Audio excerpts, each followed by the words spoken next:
Amigos escalados de todo o Brasil, começando mais um Escalados Futebol Clube barra Seleção Brasileira, a camisa mais pesada do mundo. Aqui essa camisa entorta o varal. E antes, ninguém tem essas 5 estrelas antes. Aqui a gente não passa bigode, manteiga no bigode do gato, e aqui se você piscar, vocês sabem, você me atrapalha.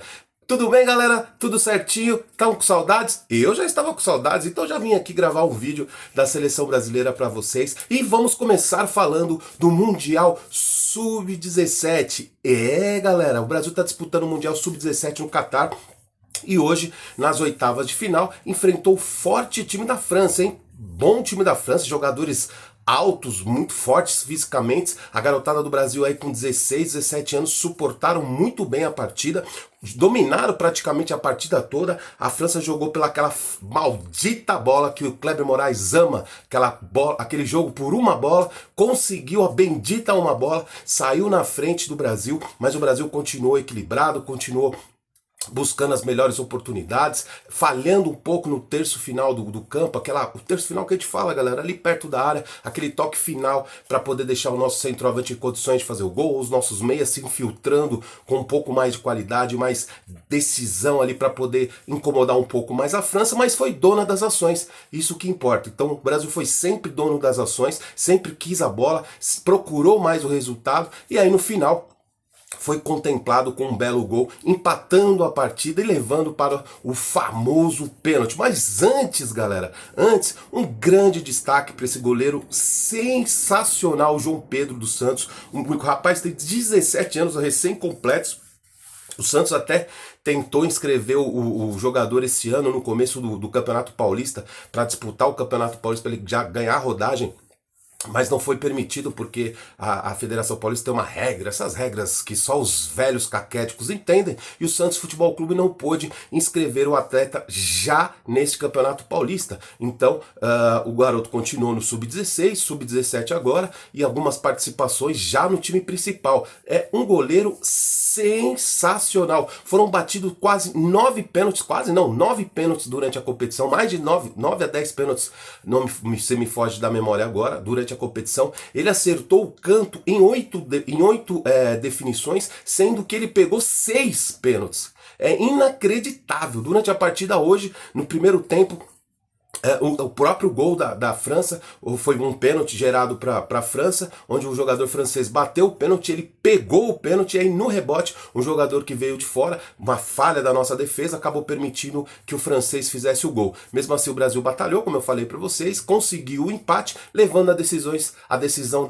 das quartas de finais para os pênaltis. E aí, nos pênaltis, brilhou esse gigante, 1,99 m, ainda tem uma margem ainda para crescimento, é um jogador, me impressionou muito esse goleiro, e eu até comentei com o Wesley, que é o nosso especialista do Santos, porque ele me impressionou muito, não só pelo tamanho, né, 1,99 m já impressiona para um garoto de 17 anos, mas a personalidade dele, a postura dele como jogador e um dos líderes ali da equipe, a tranquilidade dele, a técnica dele ali de tentar tirar a concentração dos batedores. É um goleiro, gente, é aquilo que a gente sempre fala, né, que a gente falou aqui do Hendrick, que a gente falou aqui do Estevão, que fala de diversos jogadores que surgem. Se Nossa Senhora da Pequena Área proteger esse menino, e esse menino não se machucar, e ele continuar com a cabeça boa, continuar ali focado nos treinos do Santos, independente do que venha acontecer nas quartas de final, é um goleiro para muitos e muitos anos para essa camisa aqui, hein? Para a camisa da seleção principal. Vide o que aconteceu hoje, que a gente já fala já. Eu não sei não, tava até conversando com o Wesley, eu vou conversar mais até, se não é válido levar esse menino para terceiro goleiro na seleção brasileira, ele ou o Hugo, vê aí qual dos dois tem mais qualidades aí numa decisão de pênaltis, fazer um período de treinamento com os dois, ver quem sai melhor, porque na Copa do Mundo a gente vai precisar, a gente sabe disso, pelo menos uma partida ou duas acaba sempre sendo decidida nas decisões de pênaltis, onde o goleiro faz muita diferença. E a porcentagem de acertos de canto, dele triscar na bola ou defender o próprio pênalti é gigantesca. Então, não só pênalti, porque ele é muito seguro no gol também, defendeu diversas bolas, até no próprio jogo do Paraguai, onde ele pegou 3 pênaltis. No último minuto, o Paraguai jogando com um jogador a mais o tempo todo, quase que o Paraguai elimina o Brasil, mas esse goleiro fez a diferença novamente. Então é um goleiro que eu chamo a atenção de todo mundo, de toda a família Escalados, o goleiro João Pedro, para que vocês prestem bastante atenção nesse menino, porque é um goleiro diferenciado. Parabéns à seleção brasileira, parabéns ao Santos, que tem esse menino desde os 9 anos de idade lá no clube e tá lapidando uma baita joia pro futuro aí do Santos, para muitos e muitos e muitos anos como goleiro titular do Santos, se Deus assim permitir. Tomara que permita, porque realmente a gente precisa de um goleiro que faça a diferença. A gente está sentindo muito isso na nossa seleção principal. Falando em seleção principal, amistosos da seleção brasileira. Hoje o Brasil, na França, enfrentou a Tunísia e sentiu um pouco, eu acho que sentiu, acabou pesando um pouco o pouco tempo de recuperação de uma partida para hoje, para outra. O Brasil jogou no sábado, um jogo que exigiu muito fisicamente dos nossos atletas, contra Senegal, um time muito forte fisicamente, que exigiu realmente uma dedicação total, onde o Brasil ganhou de 2-0, e hoje a Tunísia não deu como diz o João, cucharra para a seleção brasileira, não. Foi para cima da seleção brasileira, pressionou a seleção brasileira desde o começo do jogo, apertando bastante a linha de saída de bola da seleção brasileira. Quando a seleção brasileira conseguia sair nessa primeira pressão, a Tunísia voltava todos os seus homens atrás da linha da bola. Lembrando que a Tunísia passou a eliminatória para a Copa do Mundo sem tomar nenhum gol, passou a Copa do Mundo do ano passado tomando do último ciclo, tomando apenas um gol, jogou contra a França, jogou contra a Dinamarca, não sofreu gol contra essas seleções tradicionais do nosso futebol. Então é uma escola que se defende muito bem mesmo, tanto que todas as vezes que o Brasil tentava aquele último terço, aquela última aproximação próximo da bola, sempre chutes que eram travados, desviavam, porque era muita gente na frente do gol, da frente do goleiro, protegendo ali a sua área, o que tornou muito difícil o jogo do Brasil. Então, senti essa diferença física dos jogadores do Brasil, de um jogo para o outro, o que pesou para esse resultado. 1-1, a Tunísia saiu na frente com uma falha do Wesley. O Wesley não jogou bem, novamente teve uma chance na seleção brasileira. É uma das posições que nos preocupa aqui no Escalados. A gente debate alguns nomes. O Wesley era uma esperança aqui no Brasil, mas eu acho ainda ele muito cru para jogar um mundial de clubes.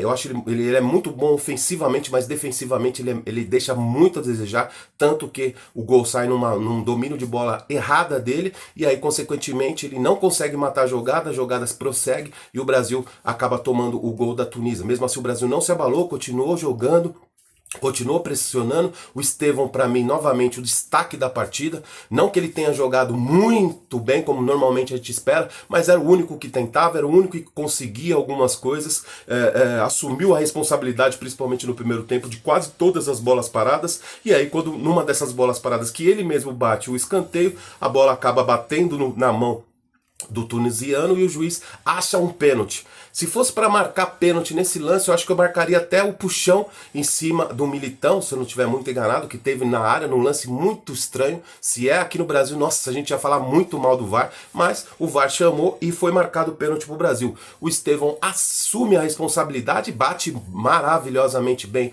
o pênalti, deslocando o goleiro, e muito forte, confiante, como tem que ser o jogador que está buscando aí a titularidade da seleção brasileira. Então, excelente primeiro tempo aí do Estevão, e o restante do time bem abaixo do esperado. Principalmente o nosso goleiro Bento. O Bento, meu Deus do céu. Tá certo que ele não seria convocado, né? Seria o Hugo. O Hugo se machucou, infelizmente. E aí o Ancelotti deu essa rodagem nos goleiros. O nosso goleiro titular é o Alisson, a gente sabe bem disso, querendo ou não querendo, ele vai ser o goleiro novamente. Não é um goleiro que me enche os olhos, mas dentre desses que tá aí, acaba sendo o melhorzinho.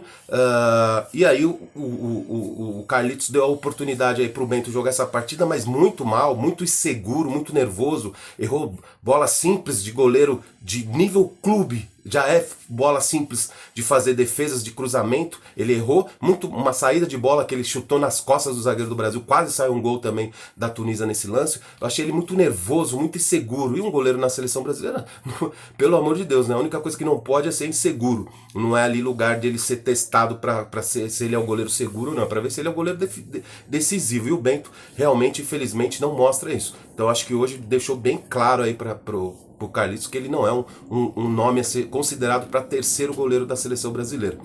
Então, particularmente não gostei nada da atuação do goleiro Bento, que hoje atuou. Outro jogador que eu achei bem abaixo hoje foi o Bruno Guimarães, que normalmente tem comandado o nosso meio campo ali, mas hoje ele não se apresentou bem, foi muito discreto. Aí eu acho que entrou a parte do físico, da partida dele e do Casimiro. O Casimiro também jogou um pouco abaixo do que vinha jogando, seguro ali nas ações, na cabeça de área, mas bem abaixo do que ele vinha apresentando, os dois, que inclusive vinham sendo as peças centrais da montagem do elenco da seleção brasileira. Os dois ficaram bem abaixo do esperado. Rodrigo, algumas decisões erradas, quando era para tocar ele chutava, quando era para chutar ele tocava, então também não gostei do jogador, hoje foi bem abaixo do esperado também. E aí a pergunta que fica é, a gente vai jogar sem um meia definitivo e sem um centroavante? Porque o Matheus Cunha, ele, por mais esforçado que ele seja, por mais preenchedor de espaços ali, quando o Brasil perde a bola principalmente, ele está sendo um cara nulo, porque ele não consegue armar a seleção brasileira, não consegue ser uma opção a mais para armar a seleção brasileira, e também não consegue ser o centroavante que a gente vai precisar na Copa do Mundo.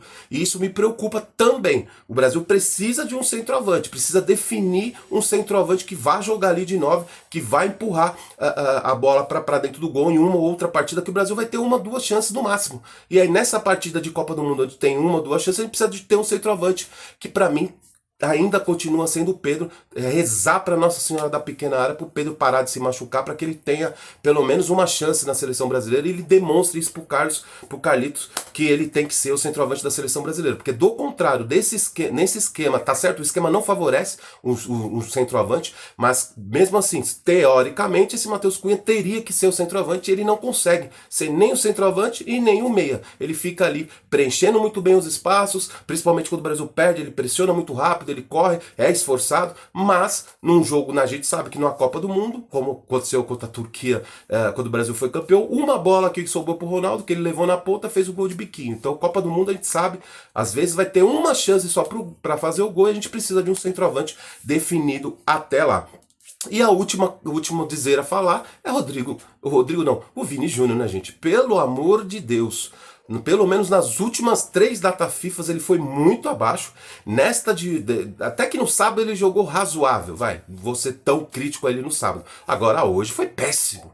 Péssimo dos péssimos dos péssimos. Errou tudo que tentou, sumiu do jogo, foi aparecer no jogo do primeiro tempo, tinha 30 e poucos minutos do primeiro tempo, mal pegou na bola. No segundo tempo apareceu até um pouco mais, mas tudo que tentou errou. Mesma coisa, quando era para tocar tentava driblar, quando era para driblar tentava tocar e tocava errado. Então assim, gente, horrível.